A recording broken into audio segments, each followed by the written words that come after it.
আল্লাহর কসম লাগে কথাগুলো শুনে যাবেন। রাসূলুল্লাহ সাল্লাল্লাহু আলাইহি ওয়াসাল্লাম বলেন, যে ব্যক্তি আমার 40টি হাদিস আমার উম্মতের কাছে পৌঁছাবে তার জন্য আমি কিয়ামতের দিন বিশেষভাবে সুপারিশ করব। সুবহানাল্লাহ। নাম্বার 2, মানুষের মধ্যে যারা মৃত্যুকে বেশি করে স্মরণ করে এবং তার জন্য প্রস্তুতি নেয় তারাই সবচেয়ে বুদ্ধিমান। নাম্বার 3, প্রত্যেক জিনিসের যাকাত আছে আর দেহের যাকাত হচ্ছে রোজা। নাম্বার 4, যে তার সময় আল্লাহর জন্য ব্যয় করে না তার জন্য জীবন অপেক্ষা মৃত্যু শ্রেয়। নাম্বার 5, যারা সব সময় ইস্তিগফার তথা ক্ষমা প্রার্থনা করে তাদের সাথে উঠা বসা করুন, কেননা তাদের হৃদয় সবচেয়ে কোমল হয়। নাম্বার 6, তুমি যত সিজদা দিবে আল্লাহ তত গুণা তোমার মাফ করে দিবেন। সুবহানাল্লাহ। নাম্বার 7, সূরা ফাতিহা প্রায় 1000 রোগের ওষুধ। নাম্বার 8, হাতের তালুতে জ্বলন্ত আগুনের কয়লা রাখলে যেমন কষ্ট হবে তার চেয়ে বেশি কষ্ট হবে শেষ জামানায় ঈমান রাখতে। নাম্বার 9, রোজাদারদের জন্য প্রতিদিন জান্নাতকে সুসজ্জিত করা হয়। সুবহানাল্লাহ। নাম্বার 10, রাসূল সাল্লাল্লাহু আলাইহি ওয়াসাল্লাম বলেছেন, কিয়ামতের দিন সব নবীর চেয়ে আমার উম্মতের সংখ্যা বেশি হবে এবং আমি সর্বপ্রথম জান্নাতের দরজা খুলব। সহিহ মুসলিম, হাদিস নম্বর 196। 11, যে ব্যক্তি রোজা রাখা অবস্থায় মারা যাবে আল্লাহ তাকে কিয়ামত পর্যন্ত সকল রোজার সওয়াব দান করবেন। সুবহানাল্লাহ। নাম্বার 12, যে ব্যক্তি ফজরের নামাজ আদায় করলো সে আল্লাহর হিফাজতে চলে গেল। নাম্বার 13, রাসূলুল্লাহ সাল্লাল্লাহু আলাইহি ওয়াসাল্লাম বলেছেন, রোজা ও কোরআন কিয়ামতের দিন মানুষের জন্য সুপারিশ করবে। মুসনাদে আহমদ, হাদিস নম্বর 6626। 14, নবীজি বলেছেন, রোজাদারদের জন্য সবচেয়ে বড় খুশির সংবাদ হলো হাসরের মাঠে আল্লাহ সবার আগে রোজাদারদের সাথে সাক্ষাৎ করবেন।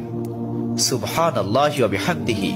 15, যখন রমজান আসে তখন জান্নাতের দরজাসমূহ খুলে দেওয়া হয়। 16, রাসূলুল্লাহ সাল্লাল্লাহু আলাইহি ওয়াসাল্লাম বলেন, যখন কোনো বান্দা আল্লাহর দিকে দুটি হাত উঠায় তখন তিনি তা ব্যর্থ বা শূন্য ভাবে ফিরিয়ে দেন না। তিরমিজি, হাদিস নম্বর 502। 17, হযরত মুহাম্মদ সাল্লাল্লাহু আলাইহি ওয়াসাল্লাম বলেছেন, একটি খেজুরের অর্ধেক হলেও দান করে জাহান্নামের শাস্তি হতে নিজেকে হেফাজত করো। সহিহ বুখারী, হাদিস নম্বর 6023। প্রিয় ভাইরা, নাম্বার 18, যদি ভালো হতে চাও তবে সর্বপ্রথম মিথ্যা বলা ছেড়ে দাও। 19, তুমি যখন রাস্তা দিয়ে যাও তখন আল্লাহর নামে জিকির করো, কারণ হাসরের দিন ওই রাস্তা তোমার নামে সাক্ষ্য দিবে। 20, তোমরা সব সময় উযু করো, কারণ কিয়ামতের দিন যারা উযুকারী তাদের হাত পা উজ্জ্বল থাকবে। সুবহানাল্লাহি ওয়া বিহামদিহি। 21, যার দুঃখ বেশি তার প্রতি আল্লাহর রহমতও বেশি। 22, যখনই নামাজে দাঁড়াবেন জীবনের শেষ নামাজ মনে করবেন। 23, যে মহিলা গর্ভাবস্থায় 1 খতম কোরআন পাঠ করবে তার গর্ভের ওই সন্তান একজন নেককার বান্দা হিসেবে দুনিয়াতে আগমন করবে। সুবহানাল্লাহ। 24, চুপ থাকার কারণে মানুষের যেই মর্যাদা হাসিল হয় তা 60 বছর নফল ইবাদত হতে উত্তম। সুবহানাল্লাহ। 25, রাসূলুল্লাহ সাল্লাল্লাহু আলাইহি ওয়াসাল্লাম বলেছেন, জান্নাতের সবচেয়ে নিকটবর্তী আমল হলো সময় মতো সালাত আদায় করা। সহিহ মুসলিম, হাদিস নম্বর 260। 26, যে ধোঁকা দেয় সে আমার উম্মতের অন্তর্ভুক্ত নয়।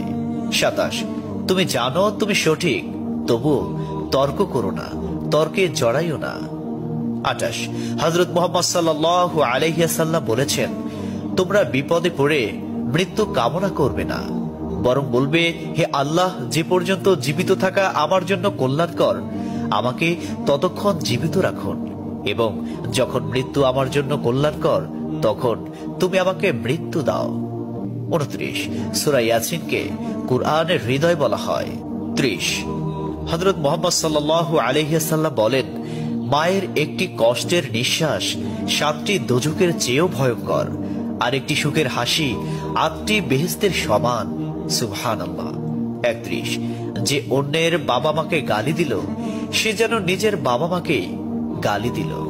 32, রাসূলুল্লাহ সাল্লাল্লাহু আলাইহি ওয়াসাল্লাম বলেছেন, আমি যা জানি তোমরা যদি তা জানতে পারতে তবে নিশ্চয় খুব কম হাসতে এবং খুব বেশি পরিমাণে কাঁদতে। 30, মানুষ যদি মৃত ব্যক্তির আর্তনাদ দেখত এবং শুনতে পেত তাহলে মানুষ মৃত ব্যক্তির জন্য কান্না না করে নিজের জন্য কাঁদত। 34, মহানবী সাল্লাল্লাহু আলাইহি ওয়াসাল্লাম বলেছেন, সূরা ফাতিহা তোমরা ধীরে ধীরে পাঠ করো, কারণ মহান আল্লাহ নিজে তার জবাব দেন। সুবহানাল্লাহ। হাদিস সূত্র মুসলিম 910। 35, রাসূলুল্লাহ সাল্লাল্লাহু আলাইহি ওয়াসাল্লাম বলেছেন, কিয়ামতের দিন যে জিনিসটি মুমিনদের পাল্লায় ভারী হবে সেটি হচ্ছে সুন্দর চরিত্র, আখলাক। আবু দাউদ হাদিস নম্বর 4101। 36, কবরের ভিতরের প্রথম চাপ পৃথিবীর সকল কষ্টকে হার মানিয়ে দেবে। 37, হযরত মুহাম্মদ সাল্লাল্লাহু আলাইহি ওয়াসাল্লাম বলেন, যে ব্যক্তির অন্তরে এক সরিষা দানা পরিমাণ অহংকার থাকবে সে জান্নাতে প্রবেশ করতে পারবে না। সহিহ মুসলিম হাদিস নম্বর 91। 38, কিয়ামতের দিন ওই ব্যক্তির জন্য সুপারিশ করা হবে যে প্রচুর শীত উপেক্ষা করেও ফজরের নামাজ আদায় করল। 39, নিশ্চয় মহান আল্লাহ নম্র, তিনি নম্রতাকে পছন্দ করেন। তিনি নম্র স্বভাবের লোকদেরকে যা দান করেন তা কঠিন স্বভাবের লোকদের দান করেন না। আবু দাউদ হাদিস নম্বর 4807। 40, কবর মানুষকে দিনে 70 বার স্মরণ করে এবং ডাকে।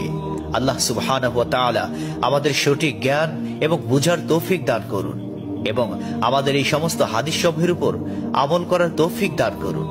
আমিন।